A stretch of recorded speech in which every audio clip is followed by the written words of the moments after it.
நவராத்திரியில் முதல் 3 தினங்கள் மகாதுர்கையை வழிபடுவார். துர்க்கம் என்றால் கோட்டை என்பர், உயிர்களை கோட்டை போல் காப்பார் துர்கா.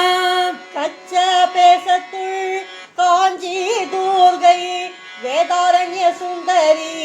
பீட துர்கை, பட்டீஸ்வர எருமை பீட துர்கை, சிதம்பர சிவகங்கை ஸ்ரீ துர்கை, ஸ்ரீ சைலதாம்பர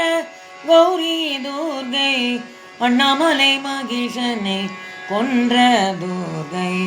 ராமேஸ்வர தேவி பட்டின துர்கை, காஞ்சிபுர தக்கோல துர்கை, திருவாரூர் விந்தை கோட்ட துர்கை, கங்கை கொண்ட சோழபுர ஜல துர்கை, உடவாயில் பெரிய நாயகி பெருந்தூர்கை, சென்னை நங்க நல்லூர் துர்கை, மாமல்ல பாண்டவ ரதவீர துர்கை, ராஜசிமன் காஞ்சி கைலை துர்கை, பனையபுர தாளபுர ஈசகுகை துர்கை, திருச்சிமலை கோட்டை குடவரை துர்கை, துர்கை துர்கை